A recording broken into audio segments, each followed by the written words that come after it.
Hello everyone, this is Eric the Cyborg Tiefenbin coming to you with a brand new update for my Orcust deck. This time it's going to be with a different engine except for the scraps. I mean, no hard foul, the scrap engine it is pretty fun, but it is also pretty linear at the same time, which kind of gets boring later on. So I decided to go with a more controlled version with the Orcust Eldlich, or as some people can shorten it out as Orclich. I went with this version over the Mech Knight version because I'm kind of still iffy about the Mech Knight version for the Orcust build.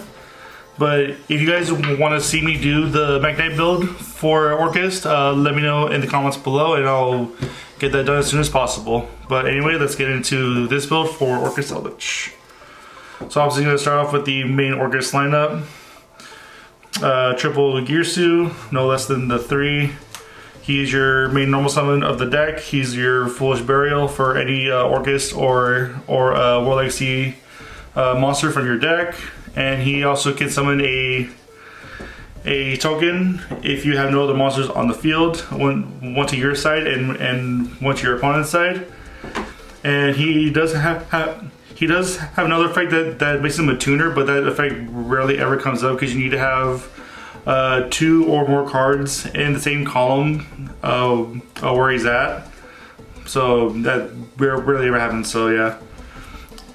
And then double Orcust Nightmare. Also your main way to Foolish Burial the rest of your Orcust and World Legacy stuff to your graveyard for more extensions. I had a big moment in a tournament yesterday or last night where I wish I had Harpor to send with this. Harpor, please come back. Never. Never. Yes. It shall return. Never. You shall feel my wrath.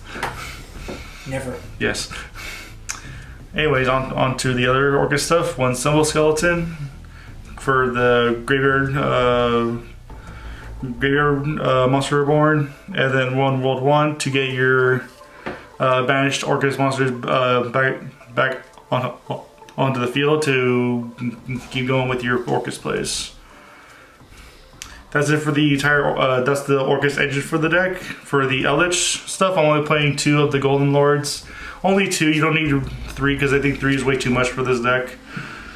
So just 2 is perfectly fine. For those who don't know what he does, in the hand you can send himself and a spell and trap card from your hand to the graveyard as cost to target one face-up card on the field and send it to the graveyard. It does target, unfortunately, but it is also a non-destruction removal. And in the graveyard, you can send 1 spell trap card from your field to the grave to add him to your hand, and then you summon one zombie. Then you can summon one zombie monster from your hand. So pretty much you're just adding himself back to your hand just to bring it back out again. And if he's summoned through that, he gains 1,000 attack and defense, and he can't be destroyed by card effects until the end of your opponent's turn. So it's just pretty much a 3,500 body that can be destroyed by card effects. But you can still get rid of him through other means.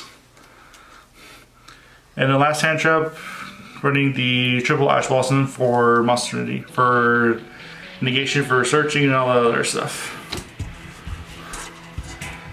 Those are the monsters. Onto these spells.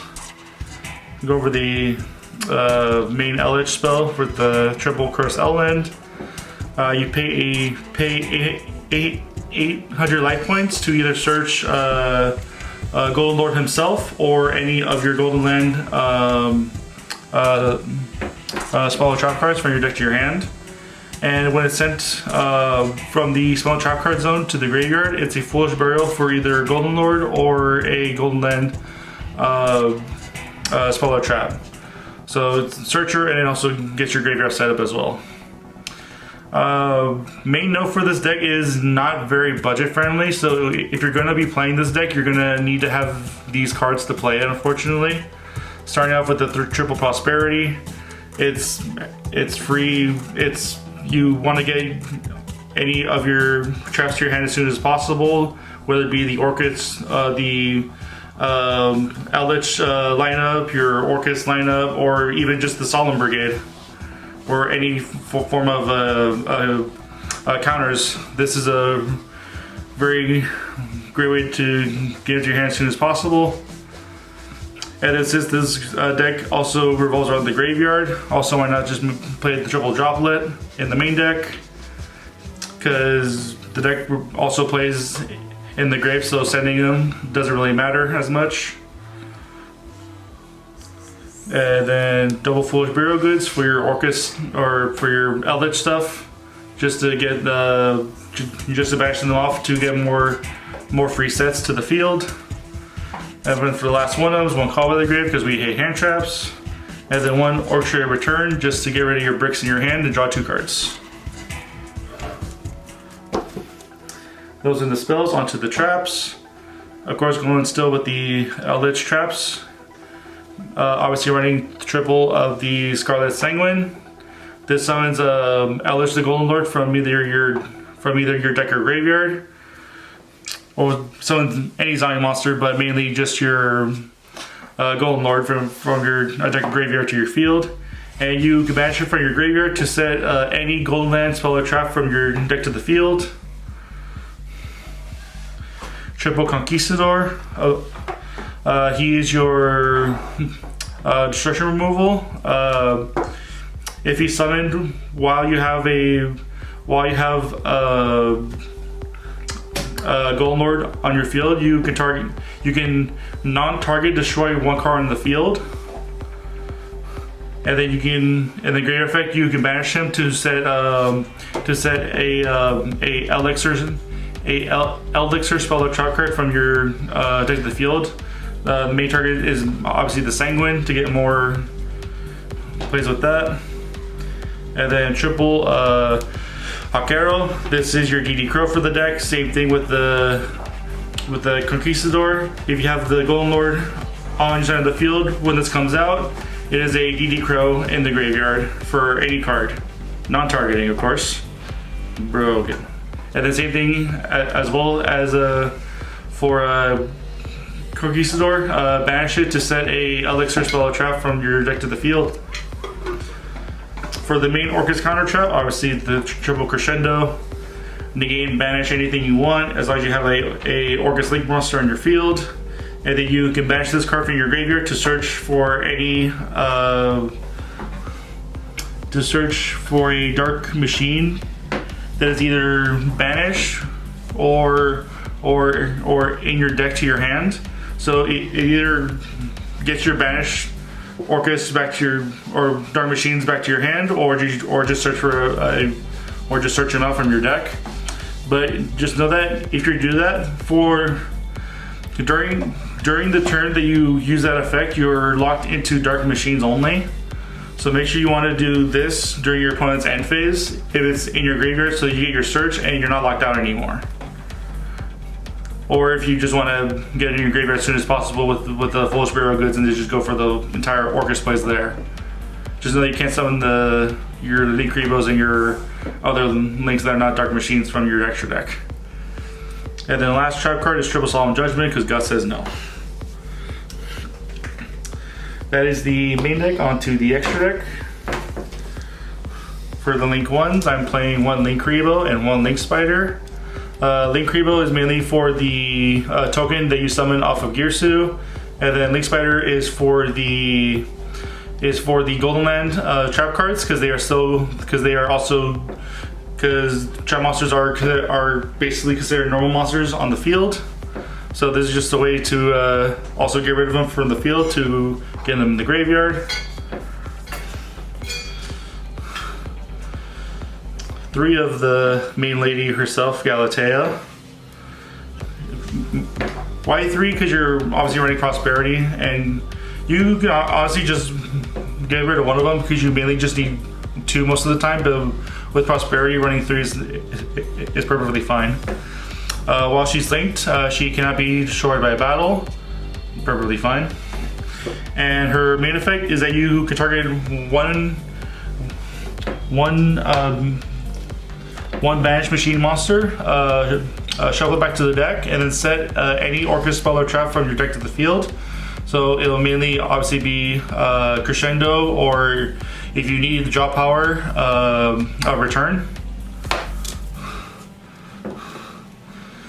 For other thing twos, one Barricade Board Blocker, just to get a free discard. Free discard outlet to get your bricks out of your hand, and then one IP to link summon during your opponent's turn to do either unicorn or other stuff with it. Doing Vampire Sucker for this one because of the Eldlich stuff is also a pretty nice little draw engine as well, because you can summon back a monster from your opponent's graveyard. Is treated as a zombie, and when the zombie monster is summoned in the graveyard, you draw a card from it. Does she say blah blah blah? No, she's not say blah blah blah. Fuck out of you. And of course, for the Nightmare, one Nightmare Phoenix, and then the one Nightmare Unicorn. Pretty standard for the Nightmare package. One Langirsu. While he's linked, he can be short by card effects, and his effect, he targets 2 banished machine monsters and shuffles them back to the deck, and he sends any linked monster on the field to the graveyard, whether it be linked to your stuff or your opponent's own stuff. If it's linked, it goes away. And then the main big boy himself, one Access Code Talker, because you can obviously make it. It's really easy in the deck to make it, obviously, so there's no really point. And unless you're only getting 2 pops, because you're non-Dark Star Nightmare Phoenix and the Link Spider, so you're getting 2 pops at most off of it. But it's mainly just there for a beat stick. On to the XCs, obviously the double Nigirsu, the most broken boy in the deck next to anything else literally in the deck. On summon, you can activate one of 2 effects. You can either non-target send 1 card on the field to the graveyard, or you can add a banished machine monster from your banish zone and attach it to him as material. And if any of my cards will be destroyed by any means, I can detach a material from him instead, which is a non-activated effect. And then, because there are some situations where this can happen, Zeus. Yes, Zeus. Literal Deus Ex Machina. Yes, literal Deus Ex Machina.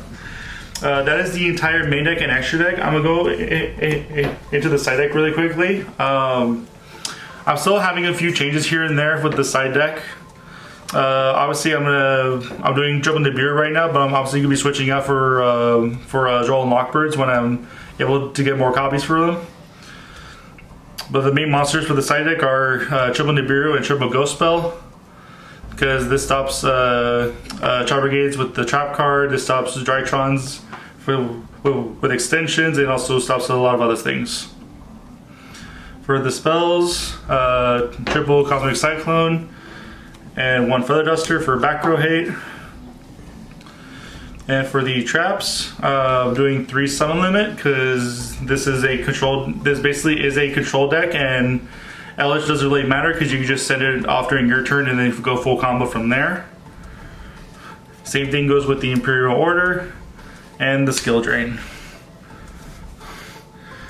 Anyway, that is my current updated build for Orcust, or just basically alone on it is Orcust Eldlich. Let me know in the comments below what cards you guys would add in and take out of my deck, and I'll take those into consideration for future builds. Make sure to like, comment, subscribe, click the bell for notifications below.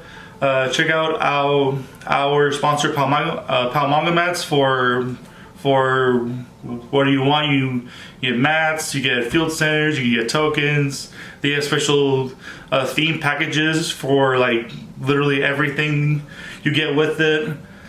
Make sure to use code Forbidden10 for 10% off your next purchase for it. And yeah, that's it, boys and ladies and gentlemen, boys and girls, children of all ages. And we'll hope to see you all next time.